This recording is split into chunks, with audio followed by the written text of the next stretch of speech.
Alrighty, good morning, good afternoon, and good evening. We are looking at Chapter 7. It's going to be the Early Republic from 1800 to 1815. We'll talk Jackson. Oh shit, I'm just making stuff up. Jefferson, Hamilton, Madison, all those interesting and exciting people who continue on with our new government. So we're going to start with our textbook friend. Here we go. During the early 19th century, America became embroiled in European wars. Despite the desire of American leaders to stay out of European conflicts, it was almost impossible to do so. The reason being that America very much depended on its trade with Europe for its economic livelihood. But trying to maintain trade when the British and the French, for example, were fighting each other was problematic, because each side wanted to prevent American ships from going to the other side's ports. In addition, the British Navy continued to practice something called impressment, whereby they would stop American ships on the Atlantic and they would examine the crew members to determine if any of them were deserters from the British Navy, and they would take them off the ship and put them on their ship and force them back into the Navy, the British Navy fighting the French. Well, this practice of impressment aroused America. They felt like it was a violation of America's rights on the seas. So those kinds of conflicts and the growing effort of the British and the French to prevent the United States from trading with the other countries of Europe caused eventually Thomas Jefferson as president to pass the Embargo Act in 1807. It was a radical act, a radical decision, because it cut off all American trade with Europe. And of course, New England, which depended very much on that trade, on that commerce and the shipbuilding industry, they were very disappointed with the Embargo Act and protested strenuously about it. The embargo became Jefferson's greatest mistake and ultimately helped lead to what was the War of 1812. Alrighty, so I learned something new. Let's see. Look. Oh, wait, I gotta pick a color. Look, I can write on the screen now. Is that not freaking fantastic? Anyway, okay, so let's talk about the new American nation here. So in 1800, the population of the United States is continuing to expand after the Revolution. So, we ended the Revolution 1781, officially 1783 with the treaty, and population is just growing. One of the areas that are experiencing the greatest amount of growth was the Trans-Appalachian region. While most Americans continue to work as farmers, an increasing number begin to make a living in emerging markets such as textile, banking, and construction. Alrighty. So Jefferson goes into office in 1800. And he is the first. Remember, Adams is the first to live in the White House, but Jefferson is the first to be inaugurated in the new capital city. At the time, the city was not complete, but Congress and the Supreme Court had followed the president there nonetheless. And today, I sometimes feel like it's still not complete. They're always building. Jefferson's election was the first time the presidency had shifted from one party to another. Well, honestly, it's only the second election with political parties, so it's not that huge of a milestone. However, some refer to it as the Revolution of 1800, where you're basically going from the Federalist point of view to the Democratic Republican to the Republican point of view. Jefferson is a very strict constitutionalist. He believes in the letter of the Constitution. If it doesn't say it, then you can't do it. No one is quite sure how this is going to happen when it occurred. His election had been extremely close and had been thrown into the House of Representatives after no candidate won the electoral vote. It was 73 to 73. Jefferson and Adam Burr both had 73. Hamilton is in Congress at the time, and he is the one who punts it over to Jefferson. And he is the one who has Jefferson kind of take over at that point and calls him the winner. And Aaron Burr becomes the vice president. Okay, this is from 1806. This is a watercolor painted. This is the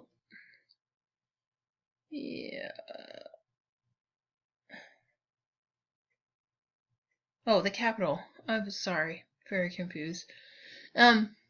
It looks very much like this today. Right now, they're actually at this moment working on it. Well, maybe not at this very moment, depending on when you're listening to this. I mean, if you're listening to this at midnight, they probably took a break, went to bed or something. This is Capitol building that sits in front of the different houses, House of Representatives, the Senate, the Supreme Court buildings behind there. But this was the building's architect is Benjamin Henry Latrobe. This watercolor was given to Jefferson. You have a prominent dome that is going to be added later after the building was damaged in the War of 1812. So this is not exactly what it looks like today, but pretty close. All right. So Jefferson's administration is going to face its first serious crisis with the way it handles the midnight appointments of John Adams. After his defeat for re-election, Adams and the Federalist Senate appointed people to positions on the judiciary across the land. All that was waiting for them to take their position were their letters of appointment, which the new administration refused to deliver. Does that sound familiar at all? Congress being big babies? Anyway, men will be men, I guess. William Marbury is one of the ones who failed to receive his letter. So when the Secretary of State, James Madison, refused to give it to him, he sued Madison. Starting at the Supreme Court, which under the Judiciary Act of 1789 was given the power to force Madison. Was given the power to force Madison to give it to him. This is known as a writ of mandamus. In a surprise move, the Supreme Court, instead of siding with Marbury, declared Section 13 of the Judiciary Act unconstitutional, as laws of Congress cannot give the Supreme Court powers. Although it was a loss for Marbury, it was a win for the Supreme Court, as it appropriated a power that had not been given. So basically, the Marbury versus Madison court case, its ruling in the end is that the Supreme Court has the right to interpret laws. And that's their big thing. That's what they do today. But this is the one that kind of allows them that power. As would be the custom in the new party system, Jefferson would tweak the policies of the previous administration to his viewpoint.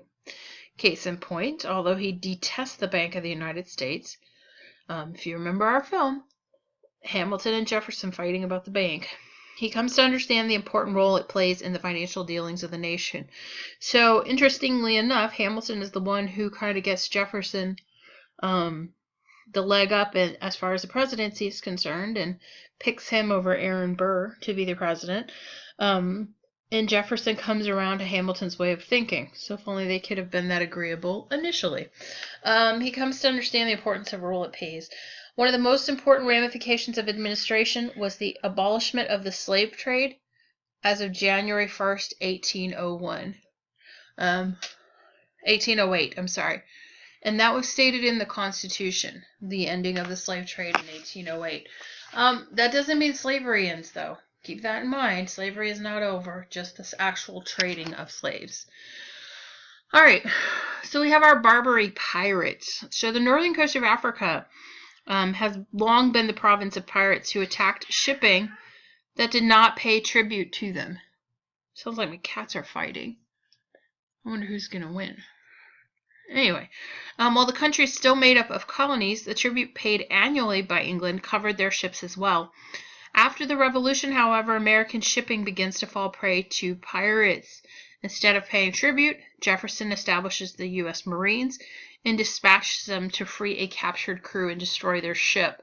So we're basically got a little war going on there with the Barbary pirates. You also have some problems with the control of New Orleans that have existed since the Treaty of Paris in 1783. Jefferson sent a delegation to buy it from its current owner, France. Okay, so remember, after the French and Indian War, France secretly sells the Louisiana area or gives the Louisiana area to Spain. And then in 1800 or something like 1801, something like that, it turns around and gets it back from Spain. So now, come 1803, France owns Louisiana territory. So they don't just want to let America buy it, but Napoleon offers all of the Louisiana territory for $15 million. $15 million. You know, there are houses that cost more than that today. $15 million. Oh, that's bad. There we go. $15 million. No one really knows how much land. No one really knew how much land was involved at the time. And so Jefferson sends out his two little peeps here, his secretary, Lewis, and I can't remember what Clark does, but Clark's another guy who works for Jefferson. So he sends them out to explore the land of the west of the Mississippi. They are gone for 2 years, but they do return with maps of the area, kind of the first maps of that area. Let's see. The election of 1800 had elected Jefferson as president and Aaron Burr of New York as vice president. Jefferson blames Burr for the closeness of the election, as both men were of the same party. In 1804, Burr was not given the opportunity to run for re-election with Jefferson, as at that point the 12th Amendment had been ratified, which calls for separate tickets. To make matters worse, Burr would engage Hamilton in a duel in which Hamilton would lose his life. Yeah. Anyway, no dueling. Dueling's bad. Don't duel. So Hamilton and Burr. Exciting story that it is. So I guess we should be glad Aaron Burr never became our president, if that's how he's going to do things. Okay. All right, Lieutenant William Decatur set fire to the captured Philadelphia during the U.S. standoff with Tripoli over the enslavement of American sailors. So this is going to occur near Africa. Okay. This Louisiana Purchase, 1804 to 1807. You can see it is a very large piece of land. Large piece of land. It is larger than I believe what we already own. I think it almost doubles our continent at that point. All right.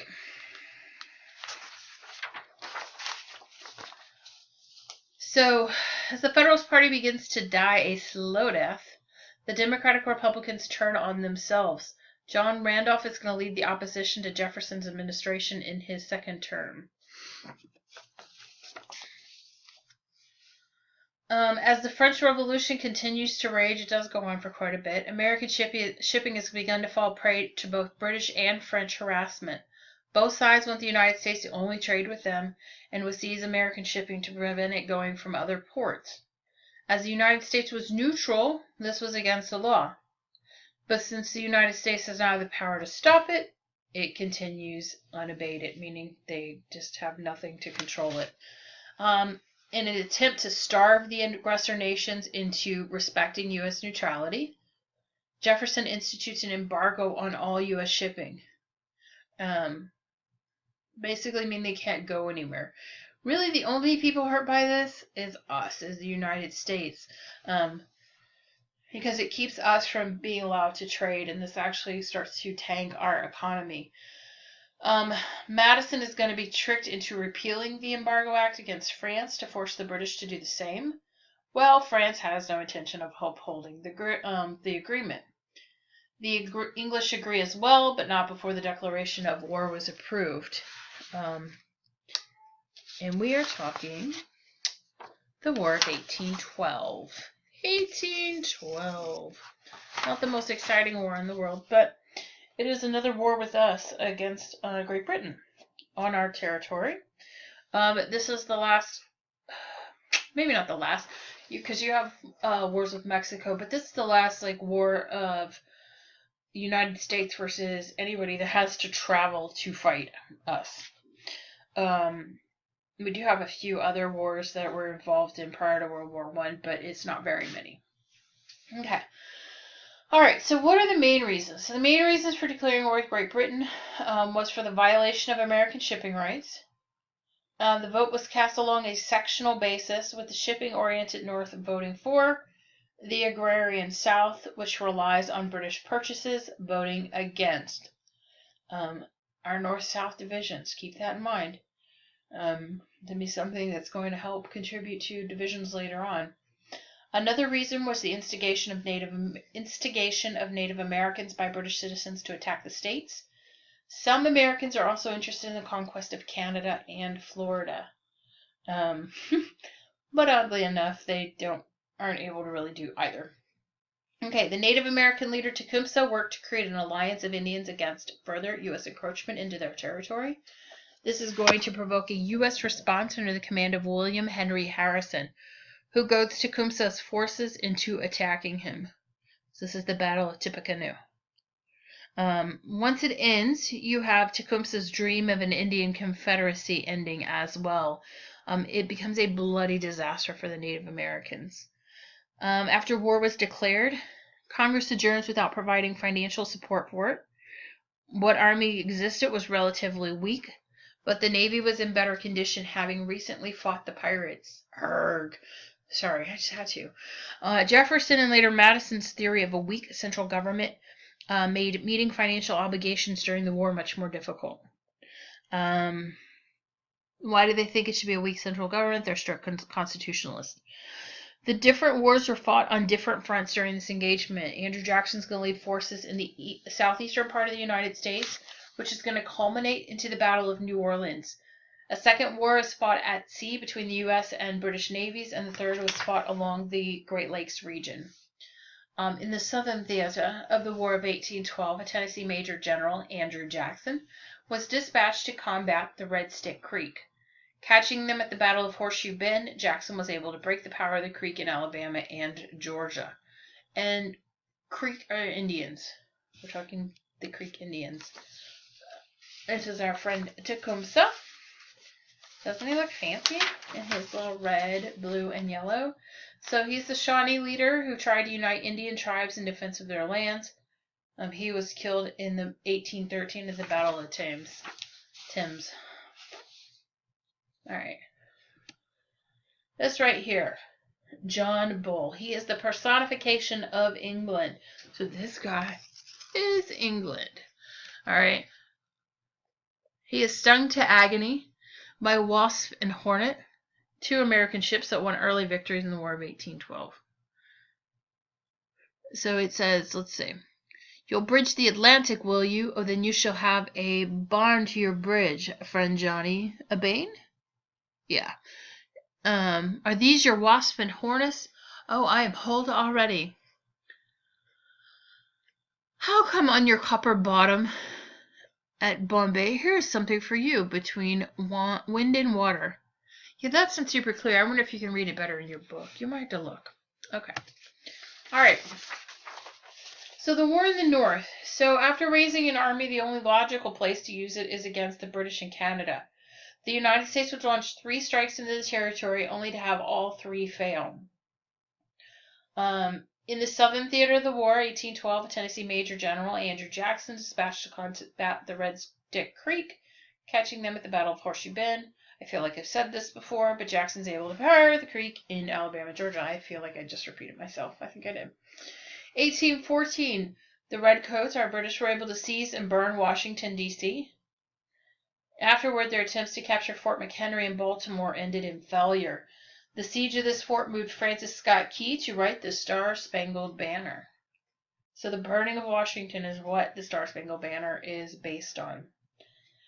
An invasion attempt from Canada was stopped by a naval battle on Lake Champlain, with Commodore Thomas MacDonough's flotilla engaged and defeated the British ships there, thus providing cover for the army. Yay! Okay. Major northern campaigns of the War of 1812. Blue is Americans, red is the British. Feel free to read at your own leisure. The Southern Wars. You can see there's way more in blue here than there is in red. And the little red blurbs are our battle sites. Okay, so the war does not last that long. It just lasts like 2 years, which in the world of war is really not that long. As soon as it begins, people were trying to end it, and nobody really wanted to fight this war to start with. But over in Europe, Napoleon's still controlling much of Europe. England's not really interested in fighting in a war across the Atlantic. So with us, when the news about the victory for the United States on Lake Champlain arrived, they decided the war was not worth the cost. And the treaty gets signed Christmas Eve on 1814. A third invasion attempt, the first was from Canada south, second was along Chesapeake, was aimed at New Orleans. There, Jackson was prepared to defend the valuable port and successfully defeat the British, although outnumbered 2-1. This happens after the war ends. Okay.